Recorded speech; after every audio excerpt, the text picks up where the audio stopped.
views and opinions expressed in this program are those of the participants and do not necessarily reflect the views of BronxNet or the program underwriters.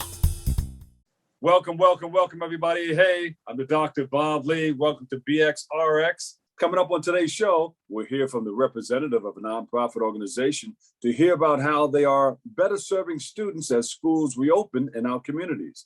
Then we'll speak to a woman to highlight the ways that she is empowering people within our community in the world of business and beyond. And after that, we'll speak to a lawyer and author about the latest book that he has, detailing the handling of unlawful police stops. Then Bobby C., he steps into the room with the latest in the world of sports. And then finally, we'll sit down with the executive director of an organization that is uplifting the voices of youth in our community. So stay tuned. All of this and more headed your way right here on Open.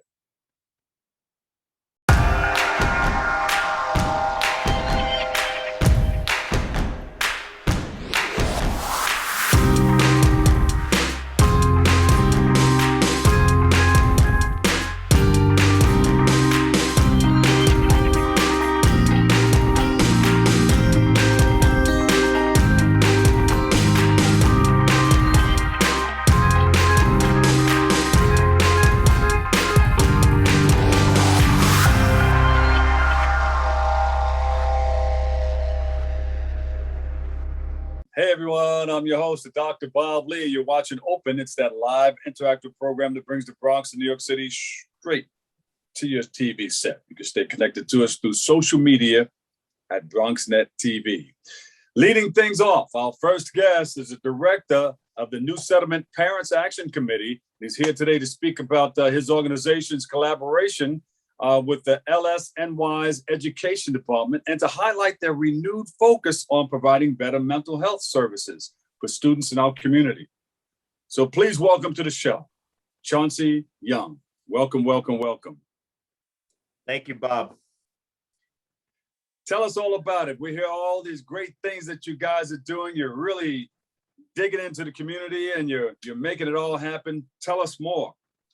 Sure. I mean, why don't I start with saying a little bit about the New Settlement Parent Action Committee? Not everyone might not know about us, although we're one of the oldest parent organizations in the Bronx. PAC grew out of New Settlement's after school program. So started in 1996.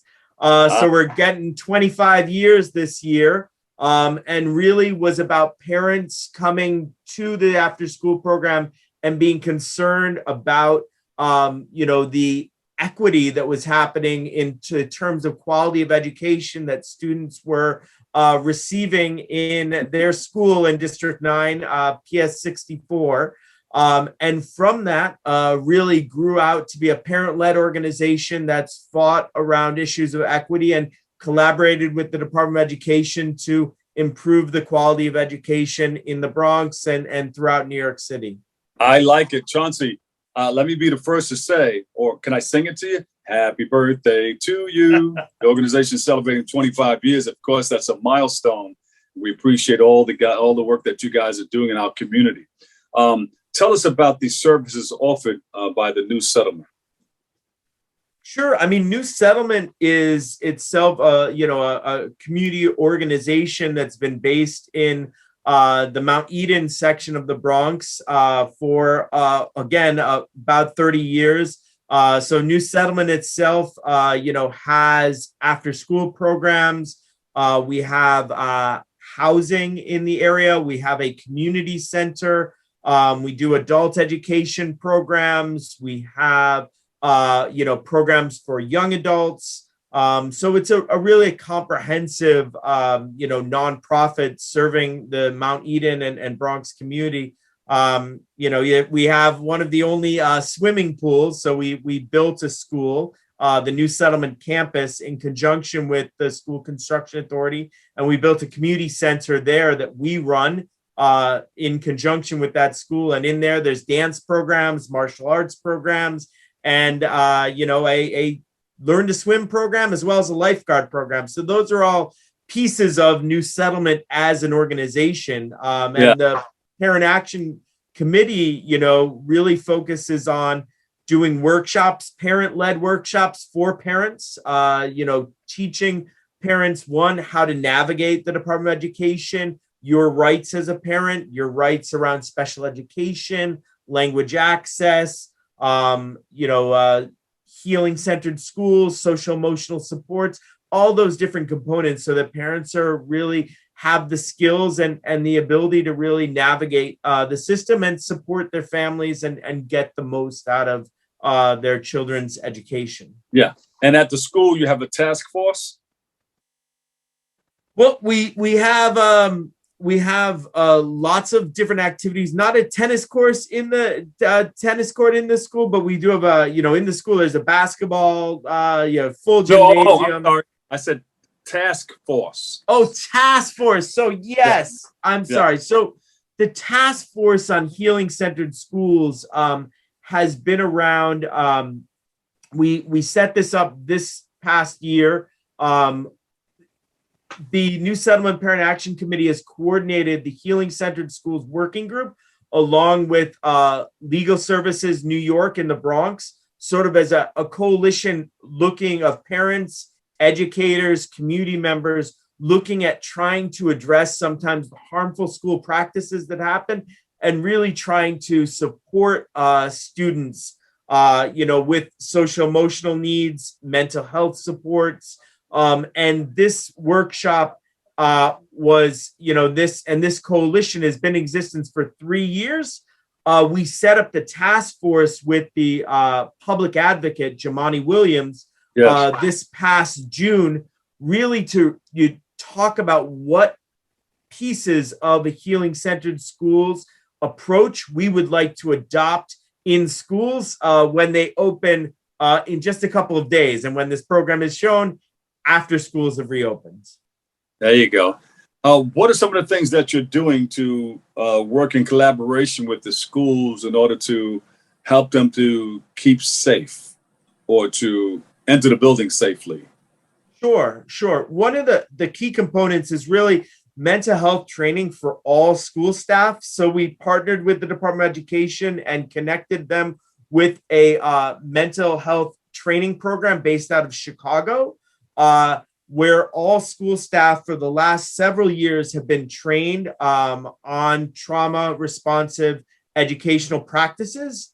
We also partnered with creating a parent ambassador program. So over 800 parent leaders throughout the city were trained this July and August to be healing-centered schools ambassadors for their schools, and to work collaboratively with those school staff to really try to develop school transformation teams to work on developing healthier practices like restorative justice practices, social emotional supports for students in crisis, cultural responsive educational practices and curricular changes that can make sure that all families feel included, and looking at language access issues and making sure that all families feel part of a family school community partnership.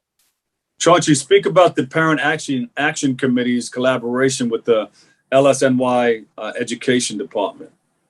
Sure. Yeah. So Legal Services New York and the Parent Action Committee have collaborated for decades, really looking at supporting students' needs. We work together as part of the Bronx School Justice Working Group space that we came together over a decade ago, where we've been working with the Department of Education, school safety officers, and community organizations across the Bronx, looking at how we can reshape schools. We've done training for school safety officers, and we collaboratively created this healing-centered school working group space 3 years ago to really looking at developing a healing-centered approach for schools. So that's sort of about our collaboration with Legal Services New York. Yeah. How does this action committee hope to serve the mental health needs of our students?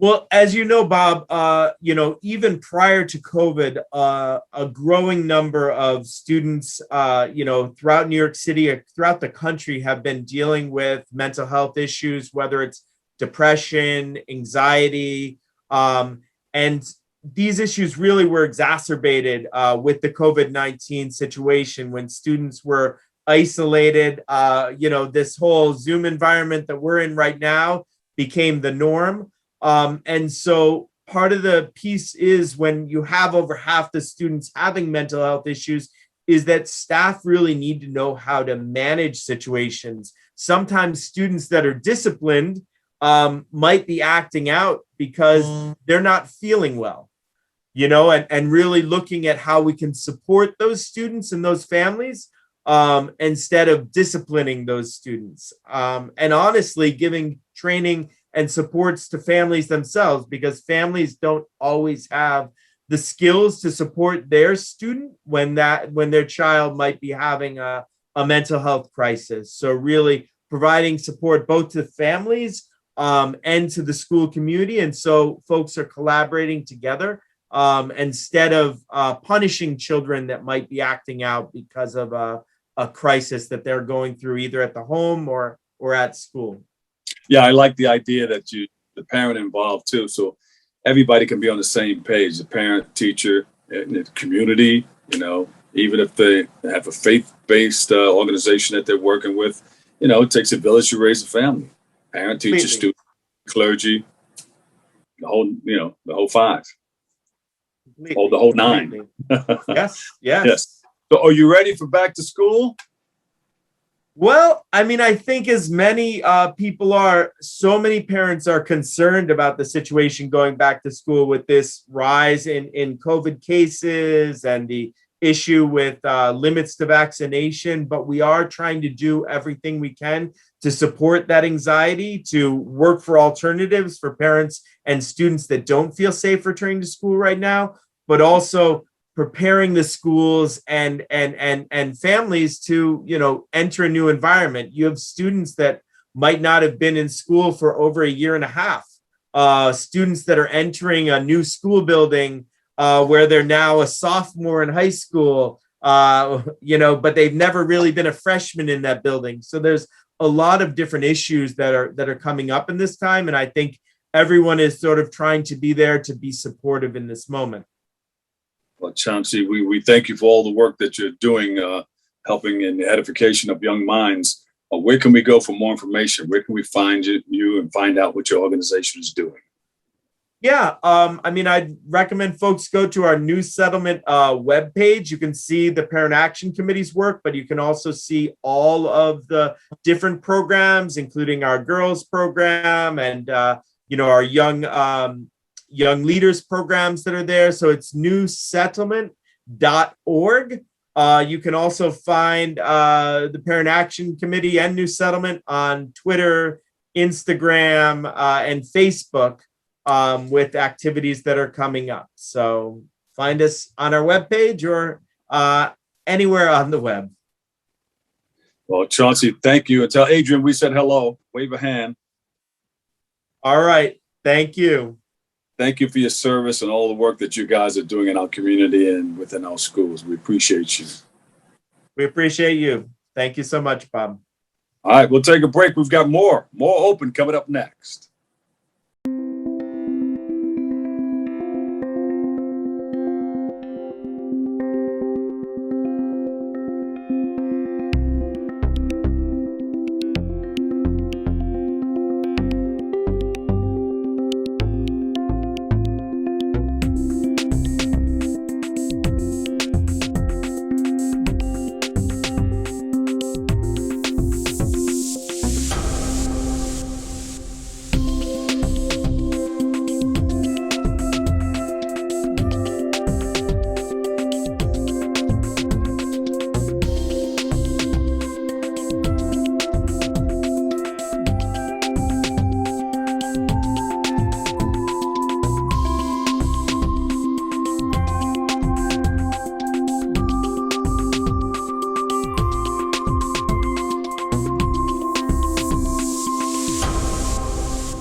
Welcome, welcome, welcome. Welcome back. I'm the Dr. Bob Lee, and our next guest is an author, entrepreneur, influencer, speaker, and the CEO of Keeper of the Brand Marketing and Digital Agency. And she's right here today to speak about the Competitive Edge Conference that she's going to be hosting and to elaborate on how the work is building pathways to success for people in our community.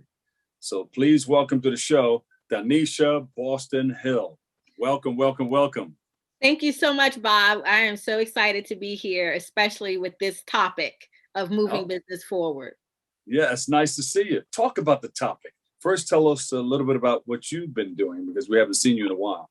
Yeah, so it's so interesting. You know, the pandemic allowed Keeper of the Brand to pivot. So we went 100% virtual with a lot of live events to virtual events. And we produced over 381 events in the last year and a half. So one a day, two a day, sometimes three a day, depending on everything from webinars to conferences to, you know, girl time parties, you name it. It's been an interesting, you know, couple of months. Yeah. So how do you describe yourself and the brand? Yes, so interesting. So, you know, we're both, you know, media folks. So my company's name was housed and birthed from Hot 97 and WBLS staff. Funkmaster Flex called me Keeper of the Brand. And 7 years ago, I launched a marketing agency with that name. And we haven't looked back yet. And so happy to be able to provide opportunities for, you know, multicultural, you know, brands or people who want to access multicultural brands, and really just hit home on not only the African-American market, but Hispanic market, and reach women of all shades and all melanin. And that's our expertise. That's what I like too. Talk to us about the Competitive Edge conference, the big conference that's coming up. So believe it or not, Bob, we were in at the Black Caucus about, you know, this time of, you know, before the pandemic with AARP, who was one of our clients. And, you know, we were chatting with some of the reps that were on site from government agencies and authorities. And we kept hearing about the Competitive Edge. Now, it wasn't my first time, but I found out that they were actually looking for a new production company in the future. And so we went into the pandemic, and when this opportunity was presented, I just think back about how we were all there in Albany and this was given birth. So the Competitive Edge is in its 27th year. And for the first time, a woman of color, myself, will be producing this event. The agency, I'm super excited. Super excited. Well, how does that feel, being the first African-American woman to host this this wonderful conference? It is a lot of pressure. You know, I hear the other company did a stellar job, but it's kind of nerve-wracking, but it's definitely a challenge. And they did a fantastic job, but that's back there. Now it's you. It is. And, you know, the agencies, they are referring to the other company. And I'm like, well, this is how we move things forward virtually. And some of those agencies include the MTA, Battery Park City, you know, Long Island Power Authority, you know, New York City Housing Authority. These are major New York City and state agencies that have millions of dollars to help businesses grow. I like it. Do you work with nonprofits? We do work with nonprofits. We work with a lot of the chambers, and we have partnerships with the chambers to spread the word about the conference. So the conference is the Competitive Edge Conference. So it's for small businesses, minority-owned businesses, women-owned businesses, veteran-owned businesses, or any business that's maybe a disadvantaged business, and they are working to empower the community and place jobs in New York City and New York State. Now, is it going to be hybrid? You're going to have people there and it's going to be virtual also? It's 100% 100% virtual this year. We're just still concerned about the Delta variant, the Lambda, you have Mu, and we want everyone to be healthy. And because we have blockbuster speakers. I mean, Craig Robinson, who is Michelle Obama's brother, he is our keynote speaker for the awards luncheon. I mean, you can't beat the lineup of guests that we have. I mean, we have A-listers that is waiting to do business with some small businesses out there, and they have the funding to do so. All right. And so how's this going to look? How, you know, for those, give us like a quick sneak preview of how this is going to look when you put it on virtually. Absolutely. So it's an 8:30 a.m. call. The virtual doors were open, and we end at 6 p.m. at night. But let me tell you, it sounds like a long day to be in front of a computer, but it will be fast-paced and moving forward. So grab your pen, grab your pencil, or grab your iPad and note that we're providing you with information that will really put capital into your business, especially after a pandemic. That's what's important. That's what's important, Bob. So we'll have the virtual doors will open. We have keynote speakers that are opening the session, and every government agency that's doing business in New York, whether they focus on construction or goods or services or products that are being sold, will have either a workshop and or a panel to explain what opportunities are out there for business owners. And you'll have one-on-one time. So if you were at a convention center, you sit down in your auditorium, and then you go and you have one-on-one matchmaking with some of these businesses. You get a chance to pitch your business. So come ready with your elevator pitch and tell them why everything ready. Business. Absolutely. Like bringing your business card to the game. Yes, and you know how it is, Bob. So they're ready to. They're saying, "What do you need? Why should we do business with you?" And Bob, you're going to say, because I'm amazing. I've been in media for many years. This is my background. And this is how I can help your agency or authority grow. So any business out there, whether you're certified as a minority-owned business or not, if you're looking to do business with New York City and New York State, this is the place to be. And I'm one of your grassroots consultants. That's how you're going to. Yes, you are. Yes, you are. We have so many, the Chamber of Commerce, the Queen's Chamber, the Long Island African American Chamber. We have Chamber of Commerces from all over the state that's really pushing the message about this conference. And we're so happy, Bob. Dr. Bob Lee is really pushing this message as well, because you're empowering small businesses to grow and move forward. That's right. Where can we go to get more information on what you're doing? They can reach www.competitiveedgeconference.com. That's competitiveedgeconference.com. They can follow us at Instagram, Facebook, or Twitter. All the information is up there about the panels and how they can do business with the state of New York. There you go. Donyshia Boston-Hill, CEO, keeper of the brand and host of the Competitive Edge Conference. It's going to be a wonderful thing. Lots of information. Bring your A game of ears and listening. You're going to learn a lot, and it can help you make a whole lot of money. Just like that. Thank you, Donyshia. Thank you, Bob. All right, we'll take a break. We've got more open on the way coming up next.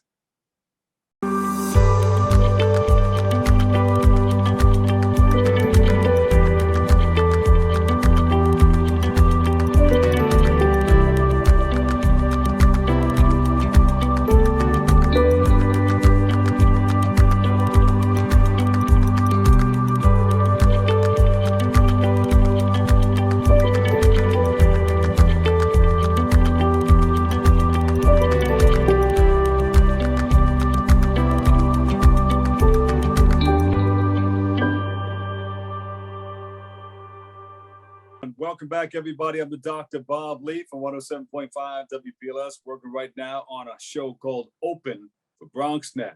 Our next guest is a lawyer and author of the book, Cardiac Arrest. It's a tactical guide on how to handle unlawful police stops. And he'll give us some insight on how members of the Black and Brown community can better manage police encounters. So please welcome to the show, Royce Russell, Esquire. Welcome, welcome, welcome. Thank you for having me, Bob. Thank you. All right. Now, you've been doing this for some time. I think the book came out in 2018, right? And since then, a lot went on. What can you tell us about? Go ahead. I said, that is correct. Yes. So, Practicing in this area for over 2 decades, I thought it was time that not only do we protect ourselves as we, walk through America, because this is not a Bronx issue, this is not a New York issue, this is an American issue. I have went on to write this book, or Tactical Guide, Cardiac Arrest, How to Handle Unlawful Police Stops, to protect and empower the Black and Brown community on what they should do when they are encountered by police and what they should be looking for, and how they can seek some type of redress by way of filing a complaint or filing a lawsuit in the future. And so since that time, in 2018, not only have we written the book in in English, we have it translated in Spanish as well. And we have then moved on to develop a workbook. And I'm more than happy to talk about that and the social justice agenda and curriculum that we're trying to provide today. Yeah. So a lot has went on since the book first came out. And I know you're going around, you're talking, you're speaking at different places. What do you tell people? Because a lot of people have those questions, and a lot of parents are trying to teach their children who are of driving age what to do. Well, one of the things that I do is I like to approach it from an academic standpoint, right? And I think that sets the platform for us to be proactive as opposed to reactive, and not let emotions get the best. And so what do I mean by that? When someone knows that it's going to rain, they prepare for it raining. They bring an umbrella. They might bring rubber shoes. They might wear a raincoat. When someone is trying to go to college, they have to prepare for the SATs. They take prep courses to prepare for that standardized test. When they go on an interview for a job, they create a resume and they do practice interviews before the actual interview. When we talk about growing up from being an adolescent or a young adult or a child into adolescence, we talk about the birds and the bees. This is no different. This is a conversation that has to be had, and it has to go beyond a conversation. It actually has to be a curriculum, because we are done with the days of civics, right? There's no more civics in education. There's no more who's the first president and who's the 45th president, although we might want to forget who was the 45th president, right? We don't have those courses as it stands now. And so what I have gathered to do by way of the book, Cardiac Arrest, a Tactical Guide on How to Handle Unlawful Police Stops, and the workbook, is to attack it from an academic standpoint. You have to do more than just have a conversation. You have to create scenarios where kids, adults, because it is not only kids, you and I know that we could get in a car right now and be a victim of an unlawful stop. It's not an issue of, is it going to happen? It's an issue of when it's going to happen. And so by having a social justice curriculum, you're able to create conversation and create appropriate approaches to manage the encounter. And what does that dialogue sound like? So the dialogue sounds like this.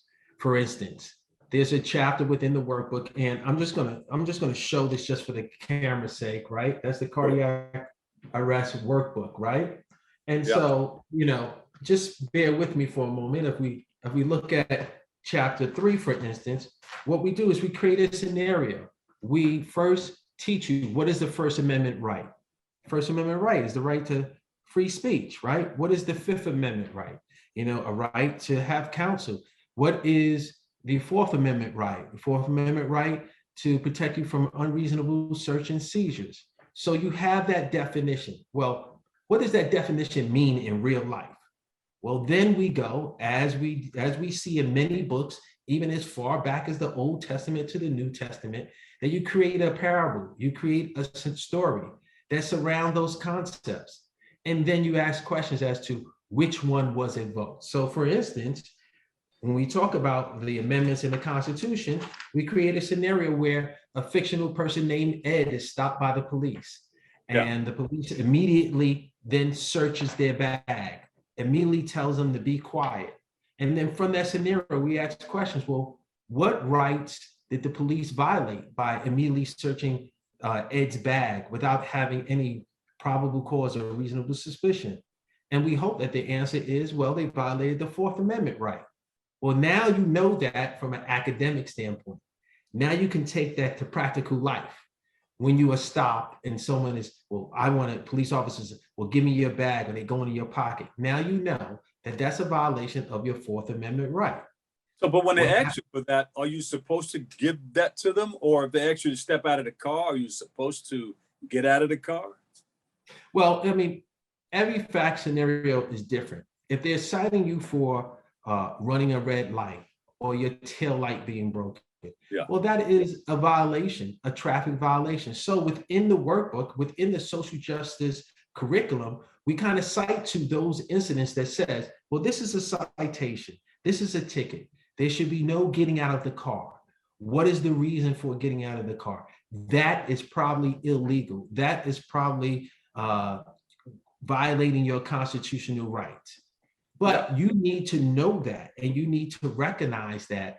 And by having a social justice curriculum and having a cardiac arrest workbook helps you go through a scenario that you see academically. You can now apply it, practically, and you know it when you see it. It is as simple as, listening to the weatherman and having an umbrella ready for the next day. It is going through a curriculum and understanding, here's a scenario, and this is what I need to do. I was trying to explain that to somebody. We were having like a little discussion, and they told me I was living in a bubble because I'm a celebrity and I'm not going to get pulled over. I said, are you kidding me? But no, there are situations where you're right. Everybody gets pulled over, and you have to know what to do, get the knowledge of what to do, what to say, how to be. But there are situations, say it again. And I would say not only in a driving scenario, there may be an argument that's taking place in your house and someone calls the police, a neighbor calls the police, right? Because I don't want one to think that, oh, well, this tactical guide is just for driving. No, it's for almost every scenario that you could think of. Walking down the block, in the mall, a neighbor calls the police to your house. Can the police automatically enter your home without a search warrant, without your consent? What you can and cannot do around them, I think we have to understand that this issue of law enforcement and communication with the Black and brown community is not going to resolve itself, and we can't rely on law enforcement to resolve it. They need to do their part. Yeah, but we can't rely on them. Education across the whole board, across the board. Exactly. Education across the whole board. Yeah, that's good. So, have you ever been stopped? Because what propelled you to write this book?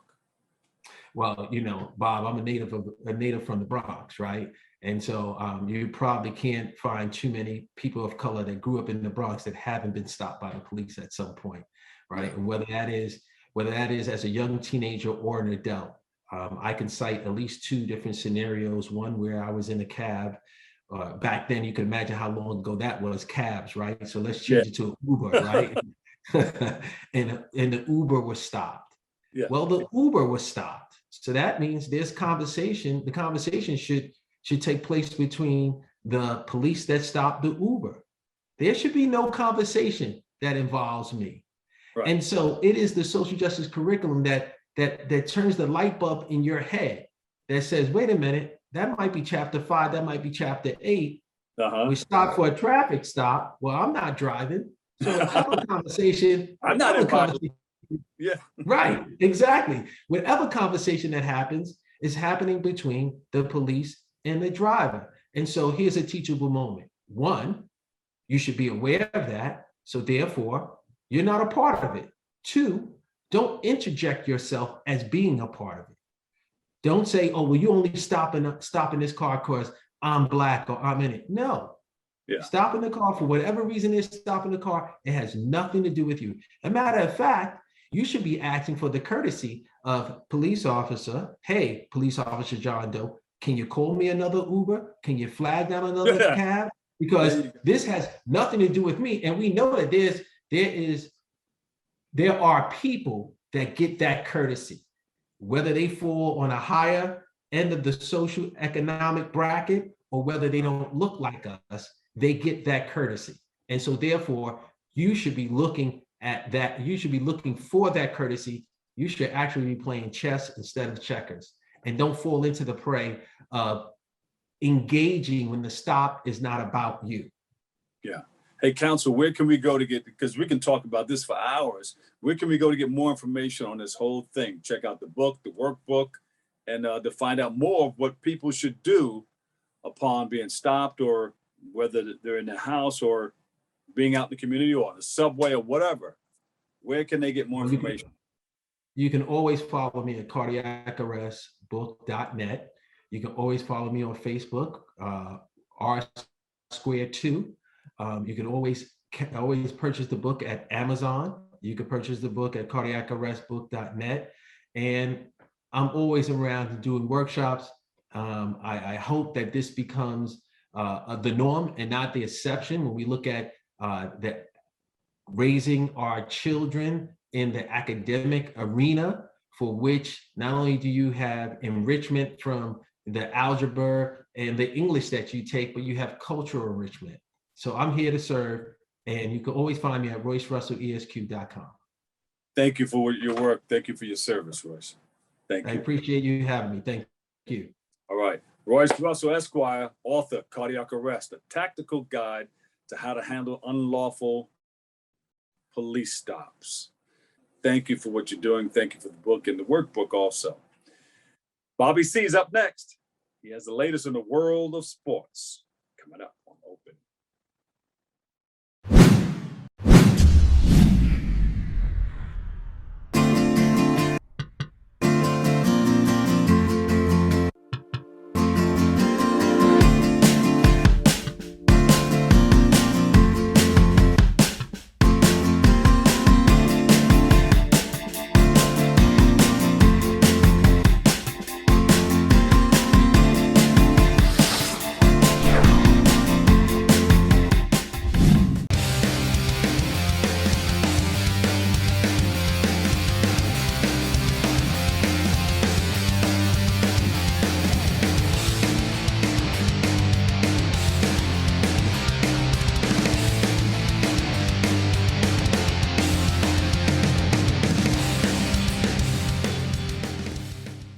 He's been a frequent guest on ESPN, MSNBC, and Democracy Now! This morning, he can add BronxNet TV to his long list. So delighted to be joined this morning by the nation's sports editor, Dave Zirin. Dave, good morning. God, it's great to be here. Just getting my Zoom situated. That's kind of, very 2021. It is. You gotta have Zoom etiquette, man.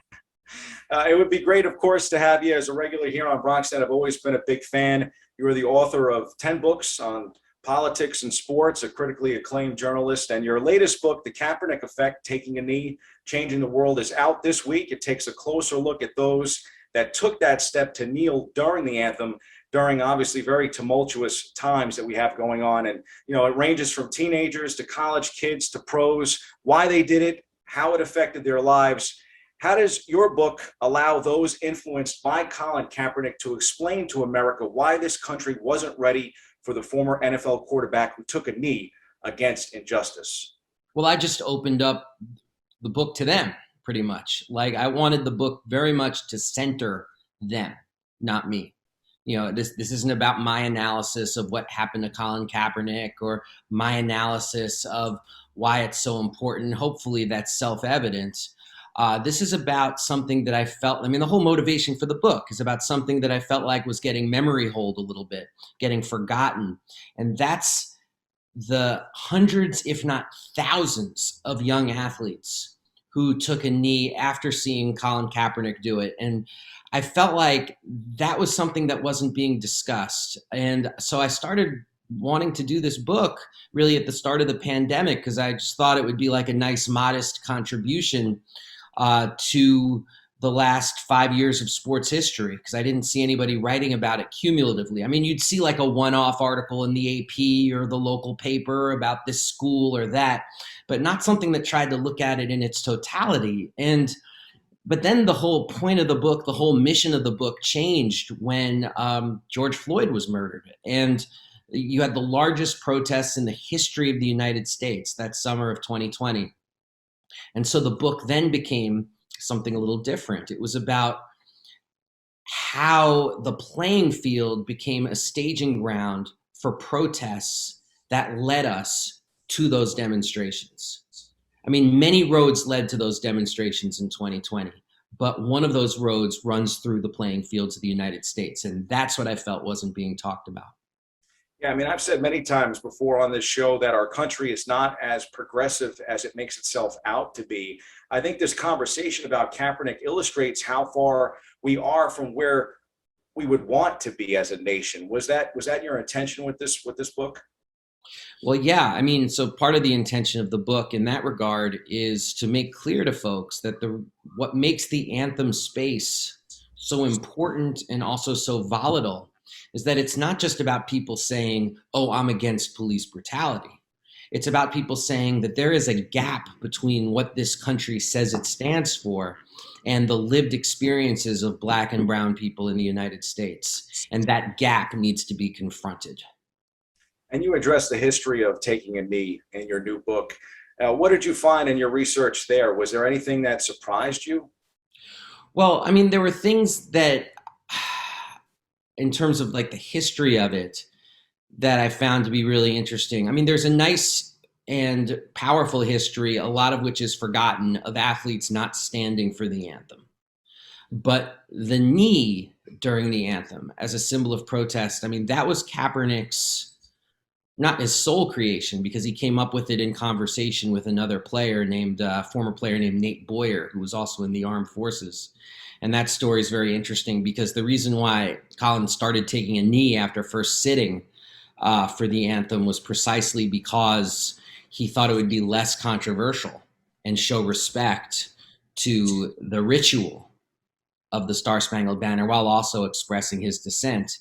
Now, that was, suffice it to say, a bit of a miscalculation. I mean, as soon as he took that knee, it became iconic, it became polarizing, it became the subject of years of debate. And I wanted that to be seen so clearly in the book, the power of that moment, because what it offered the young people who are the focus of the book, who are the center of the book, what it offered them was a language and a method by which they could protest too. Like, oh, you're upset about police brutality in your community? You can take a knee during the anthem as an athlete and start a discussion. That was something new. And that's what the book is really about. In fact, most of the people I talked to, I asked them, and I interviewed tons of people for this book. And most of the people I talked to, I asked them, what was your motivation for doing it? Of course, I asked that. And they were far more likely to speak about instances of police violence in their lives, their community, or speak about Trayvon Martin than they were to speak about Colin Kaepernick. Dave, you mentioned it as well. You also examined our national anthem. And what stories did you want to tell there in the book? Because I think that's become a hot topic as well. Yeah, I mean, the one that stands out with regards to the anthem is and again, this is about centering other people's voices, not my own. A nice history of the national anthem was given by the football coach to me at Garfield High School. In our interview, a guy named Coach Joey Thomas, he's no longer at Garfield. He was forced out after his tires were slashed, after his players on the football team all took a knee during the anthem. He got death threats, all kinds of stuff that really exposed Seattle. I mean, it goes to what you were saying, like it exposed Seattle as not being the liberal bastion that it sometimes is painted as. And he gave his student athletes a real history lesson. Because at first it was only one or two were going to take a knee, and he got wind of it. And he said, if you're going to do that, we're going to have a team conversation about it, and we're going to debate it, and we're going to discuss it. And one of the things that Coach Thomas introduced the discussion is the infamous third verse of the national anthem that we do not sing. It's like it's talk about memory hold. It's been whited out of the history books, and it's racist. And it talks about the need to bring freed, enslaved people to heel, basically. And because at the time, that's a whole history behind it. Like it was during the War of 1812 that it was written. And at the time, the Brits had granted freedom to a lot of enslaved people, so they would fight on their side. So part of the national anthem is a rebuke of that process. Fascinating stuff I mean, there are many stories of pro athletes in the book that have had similar experiences to Kaepernick that protested at the time, among them Michael Bennett and Eric Reed. What was the scope of the backlash that each of these protesters faced? Well, it varies. And I think one of the interesting interviews I did was with Megan Rapinoe, the soccer icon, about her experience taking a knee, because it's so interesting. She did it just days after Kaepernick did it. And she did it as an open act of solidarity, which is so important, as an open act of being a white athlete, saying, I'm also against racism. I'm an ally. I'm an accomplice. I am not going to just be quiet while Colin Kaepernick is getting all of this heat and I'm going to take some of the weight. So it was very, noble in terms of what she was doing, but it's also very interesting in that, look what's happened in the 5 years since then. I mean, Megan Rapinoe has become something of an icon. She does Subway commercials. She starred in the World Cup. And, if Colin Kaepernick was Megan Rapinoe, I know it's a little silly thought exercise, but he wouldn't have even gotten into the World Cup. They would have kept him out of it.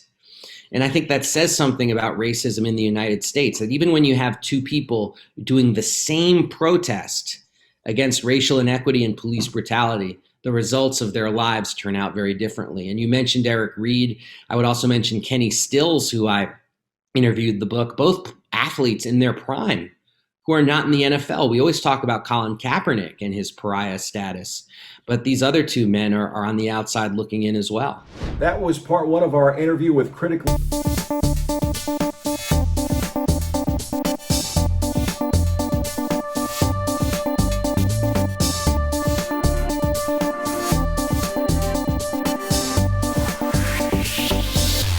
Welcome back, everybody. I'm the Dr. Bob Lee from 107.5 WBLS, and of course, Opens BronxNet. Thank you so much for joining us. Our next guest is the Executive Director of Urban Word NYC. She joins us today to speak about the literary art programs provided to the marginalized youth. So please welcome to the show, Shanelle Gabriel. Shanelle, welcome. Thank you so much. I'm so glad to be able to be here. Thank you for having me. You're working with one of the oldest comprehensive youth literary arts organizations in the United States. Talk about it. How did you get started with them, and how long have you been doing it? Well, yes, Urban Word has been around since 1999. We had our first ever teen poetry slam way back when, but since then have moved into offering free programming, free workshops for young people ages 13 through 19 across the city. I started out with Urban Word as a teaching artist, as one of those people that were teaching poetry and hip hop and music. And while I was a full-time performer as an artist, as a poet and a singer as well. And from there, I moved into being their poet in residence. Then, later on moved into working in other schools and other capacities, and came back around as program director, then deputy director, then interim executive director, and now executive director. I firmly, just kind of kept. You're moving along nicely. I like it. Are you still performing? Oh yeah, still perform. I think that that's one of the cool things about Urban Word is, for the most part, most of our staff, if not all, are performers, are artists, and that just lends itself to the work that we do and the frameworks that we use in offering programming for young people in the arts. It all informs each other, and it's something that I love about what we do. So in a couple of minutes, you don't mind if I ask you to hit us with a couple of a piece of poetry, right? Sure, no problem. Okay. In the meantime, what are the programs provided by Urban Word? Well, we have quite a few different things. One big thing is that we offer programming in schools. So we're in over 100 schools every year annually. Even through COVID, we actually operate most of our programming, if not all. We offer free workshops. They're currently virtual because due to COVID, and we want to make sure that our young people are safe. So we're keeping them virtual for a couple more years while Delta and Mu figure themselves out. But yeah, we just want to make sure people are safe. But we offer workshops on one is called Creatively College Bound. It's a college access program that use a poetry kind of lens to the college essay writing process. Yeah, it's a very important program. We also run the New York City Youth Poet Laureate program. Actually, Urban Word is the founder of the National Youth Poet Laureate program. So I know Yeah. you saw somebody called Amanda Gorman that one time at inauguration. We were the one that named her the National Youth Poet Laureate. So Woohoo! All right. but that program runs throughout the country, and it started and founded here in New York City. Well, wonderful. See, New York starts a lot of stuff. You know, we start stuff. Place of hip hop and clearly the National Youth Poet Laureate program. There you go. Why is it important to have young people involved in spoken word? Because from spoken word, you can bounce into rap and writing lyrics for R&B and different songs. Well, I mean, I think the thing about it, I'm a living testament to it as well, is that being able to communicate, being able to convey ideas, being able to process and really think about who you are, your identity, the role that other people, the situations in the world, being able to document that and say that actually is super helpful. And we also are moving into a world where healing arts practices is a conversation that we're having about ways to support young people and people in general. So poetry, hip hop, poetry in the arts, creative writing, spoken word, those are all, tools of healing, tools of reimagining what we see ourselves as, what we see our world as. And some of our alum have gone on to do other things, not just poetry. Granted, we do, have alum that have been in Hamilton, Carmen Lassant. We have alum that, one of our alumni, Kamon Felix, was a speechwriter for Elizabeth Warren. So it transitions, it's transferable skills. And so there's so many uses of it in our life as we continue. That's why Elizabeth Warren knows how to do the spoken word when she speaks. She does her speeches. It came from you guys. Ava Cabola's brilliant mind, but we have National Book Award winners, Elizabeth Acevedo. There's so many ways that poetry can help and heal and provide other pathways to education, and other opportunities. Excellent. What did you guys do during the shutdown? I mean, during the pandemic? So funny enough, the pandemic happened and we transitioned. We were already remote as an organization, staff-wise. We literally, and seamlessly, and I want to say, granted, it was a lot of work to do it, but pretty seamlessly transitioned to a virtual space. So all of our workshops, our open mic that happens every week called First Draft, that all happens virtually. And our programs did not suffer. It actually did really well. A lot of times people said kids are zoomed out. They were in our classes. Our summer institute that we do every year, we almost did a second version of it just to fill the need. It's amazing how we're able to reach young people where they are. Sometimes I know I'm born and raised in Brooklyn, showing love to the Bronx. Brooklyn's in the house. In the house. In the Bronx, in Queens, throughout the five. Brooklyn's everywhere. Yeah, all the love. But I know how hard it is sometimes for young people to be able to leave their borough, especially on a school night. And so that was one thing that it really did help. It made us really imagine how we reach the young people we serve. Shanelle, tell us about some of your special events coming up, if you have any. Oh yeah, we always have something going on. So first and foremost, we offer every season free workshops that happen virtually online. You can sign up for them on our website, urbanwordnyc.org. Applications are also available for this year's coming New York City Youth Poet Laureate. So we select the Youth Poet Laureate that represents New York City, and that comes with performance opportunities, publications, get their own book. A lot of really awesome opportunities come out of it. So that application is open if you are a young person ages 13 through 19, or a young person ages 13 through 19 who loves poetry, who also cares about the community, because that's also a program that focuses on civic engagement. Please apply. The top 15 finalists get in a paid fellowship, so you get a little money in your pocket, and are in the running for being the New York City Youth Poet Laureate. The current laureate is Serena Yang, who's super amazing and doing amazing things. And we're just looking to see who the next one's gonna be. And I heard you mention performance opportunities, and this is why I jump in to ask, to hear something about your spoken word that you were thinking about doing for us. Okay, so you put me on the spot, so I'm going to do this. Was You're so used to it, though. You're pro. I will flow. Okay, I'll do my poem called Aim High. Okay. Aim high, shoot far, aim for the moon. If you miss, you'll hit a star. And it's easier to want things than to get them. Most people have dreams, but they never manifest them. Pressure makes diamonds. You have to mind if you want to come out shining. And dreams mean nothing if they leave when eyelids flutter open. Empires weren't built from just wishing and hoping. See, doors won't always open. Opportunities may pass, ships may sail, but you have control of the mast. And this is your sea. This is your sky. It's your destiny. Let no one break your concentration. They got that tunnel vision. Let them stay in their mental train stations, because success is a journey. It's not a destination. You need to have that patience, that drive to make your passions come alive. And you alone can decide how far you will go. And God gave you this divine ability. Believe in speaking into being. See before actually seeing. Give your life meaning as you attain what you envision. Keep on dreaming. Don't ever let it die. Don't be that eagle that never knew he could fly as you attain what you envision. Keep on dreaming. Don't ever let it die. Don't be the eagle that never knew that he could fly.